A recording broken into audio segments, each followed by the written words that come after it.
All right, in this video, let's discuss the possibilities of Bitcoin consuming Ethereum.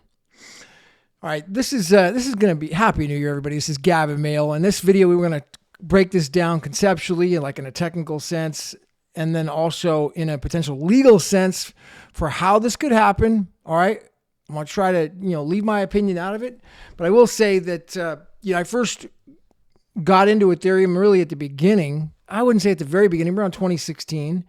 And started buying Ethereum, getting all the ICOs. And once the transaction fees got extremely high in 2017, towards the end of it, I realized there's a problem. So, by the time that I went to Dubai this was in 2022, and I met the people behind the basically the Bitcoin Satoshi Vision team and that entire group, I started exploring this potential concept, and it was announced actually in the keynote speech at that seminar, and I was there for in person. And it was probably about this concept was 500 people in the room. I was in the back, and I remember like this strategy was laid out, and I freaking was like felt like I was the only one in the room laughing out loud because of how I really conceptualized how it was conceptualized. And let me break it down. So people believed, or do believe, or have believed, including Vitalik, who started Ethereum, that the Bitcoin is not Turing complete, meaning that smart contracts couldn't exist on the platform. So therefore, he created this Ethereum project so it could develop and build smart contracts into the platform for one of the reasons. Now, since Scrypt, which is a company that has developed code, a development company with Xiaowei Liu out of San Francisco area here, who I personally know, they've been able to build Solidity, which is the programming language, onto Ethereum. And this was announced at the 2022 convention there in Dubai. Now, accordingly, Ethereum at this point now, I am of the belief, and I mean, this has to be confirmed with some of these developer people to prove this, but I believe that it is complete. Now, Ethereum's Solidity contracts are able to happen on Bitcoin. And so the strategy was to build this protocol on Ethereum so they could have as big of blocks as they want and reduce all the transaction fees down with just one simple line of code. All right, that I'll need to defer over to Xiaowei to actually clarify 100%. Maybe we can have him on for a video so he can explain that.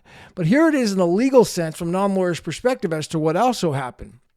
According to the Forbes article in summer of 2023, it broke down the patent fortress of this company called nChain.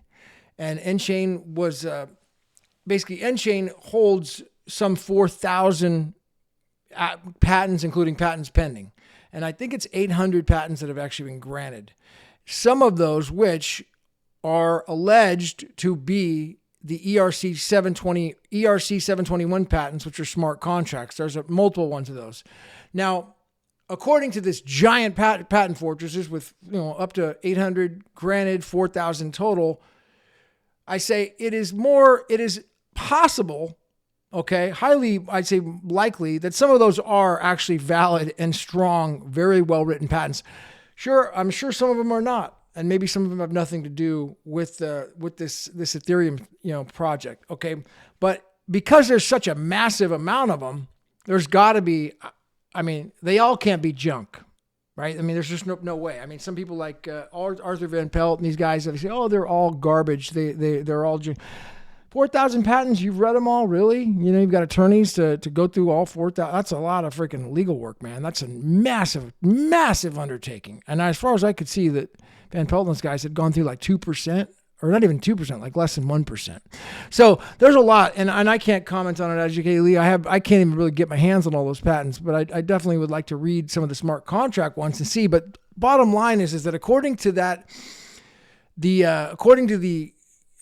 keynote at the 2022, convention is when this strategy was really unveiled, and saying that, Bitcoin will build Ethereum on chain and invite all of these Solidity coders to build Ethereum and scale the chain infinitely not to collapse Ethereum, but to grow it, to consume it. It actually would be built on Bitcoin. And now I believe that is actually ready to happen, or I believe in a technical sense, it's getting close. We'll have to defer to the developers to be sure about that. But on the legal sense, okay, this patent fortress that nChain controls is getting bigger and bigger and bigger, according to the Forbes article. And it is very, according to third parties, it is incredibly potent, meaning that if Ethereum doesn't want to participate with Bitcoin, it doesn't want to be consumed by Bitcoin, well, nChain has the resources, all right? Whether your opinion is for it or not, nChain has the resources to pursue this in court, regarding patent infringement.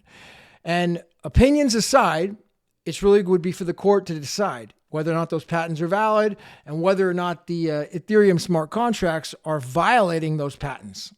All right. So, but that is a possibility. So if they don't want to be consumed and they don't want to join, well, then this potentially ends up in a giant patent litigation case that could drag on for a long period of time.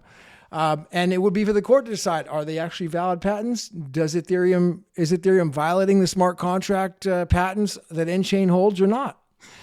So this is the long-term strategy here, but it'll be really a potential, it's of how it could play out. I really think that it's a kind of a check. If you're a chess player, it'd be like a check move, and it would be Ethereum's move next to see how they want to play out. If they just want to ignore this protocol and not do anything with it, then I think the next move would be to open up patent litigation on them that nChain could do, and we'll see if that plays out or not. Really, it's gonna come down here first to this trial in February with Craig Wright and BTC Core. There was some interesting commentary from another channel, Dr. Bitcoin, that made some interesting commentary, referenced my videos on some of the things, and I support the gentlemanly discussions, and they're bringing me up on the other side saying, hey, this Gavin Mail should stick to nutrition. Hey, I'm okay with that, man. I appreciate the dialogue. I love sportsmanship, and I'm not afraid to get myself punched in the nose.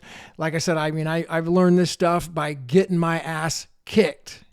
So nobody's really going to threaten me. I've already been, I've been in so many fights. It's like, it's like, I've been already through the freaking ringer, right? So when you go through it and you learn by getting your face smashed on the concrete, you get hardened, you get toughened up a little bit. So that's how I've learned, is that way. But I invite the sportsmanship. I invite the dialogue, in a friendly way. That's how it should be. Now, the other thing is I'm going to have Daniel Kraywitz on Friday the 6th, the 5th of January at 11 o'clock Pacific time, do a video with him on Zoom, and then we'll go ahead and put it out after that. And I'm still trying to communicate with Zem Gao.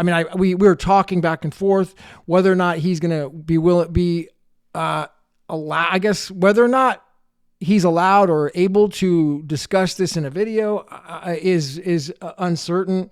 So I've been messaging him back and forth. We're trying to set up a time to talk. And if he can't talk about the court case, that's respectable. I can appreciate that. Perhaps he can discuss the patents with nChain and their viability here to the smart contract protocol with Ethereum. It would be really interesting to hear his perspective from a patent attorney on how he would take that. So hopefully that'll happen. I'm going to do another video on Wednesday with a gentleman that I promised on Twitter that I would do, invite somebody in and give him one BSV Bitcoin for doing an interview with me.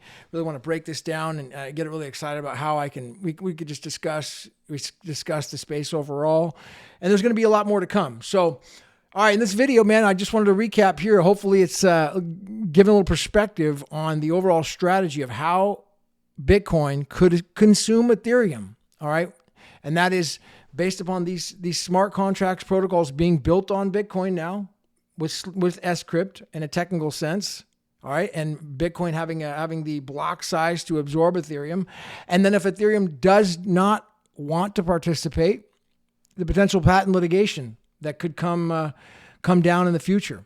So this is a really a great, it's a fascinating space. When else, other than at the beginning of the internet, imagine like the very beginning of the internet, when I was a kid, like just the first time hearing about it, like imagine if I could have been a part of it at that time. I feel like that's kind of where we're at right now, because this is the new version. This is like I guess they call it the IPv6, going into the IPv6 version of the internet, the Web3 version of the internet, the next level of the internet. So, which we're not there yet. People say we're there. We're not there yet, but this is the, getting into that. And this court case is like fighting. It's about fighting for that space. Is there going to be a dominant chain? Is there going to be a WWW, like a World Wide Web version of the internet? Is that going to be something like that in a blockchain? So I think that a lot of those things are at stake right now, and people are hedging their bets on both sides or all sides, different sides with how it's going to play out. So, hey man, this is Gavin Mail. I'm excited. Happy New Year. I look forward to a freaking amazing 2024 to be prosperous, more prosperous than ever, flourishing. And I welcome the friendly dialogue and conversation with other people like Dr. Bitcoin and others. Bring it on, man. I'm all about it. I got to send nothing but love and true unconditional love out to you other guys. And it's just all in good fun and business. At the end of the day, this is all just business, and people are in this for business and entertainment and having a good time. So no offense taken. All right. Much love. Be sure to subscribe, share the video, leave a comment, and I will see you at the very top.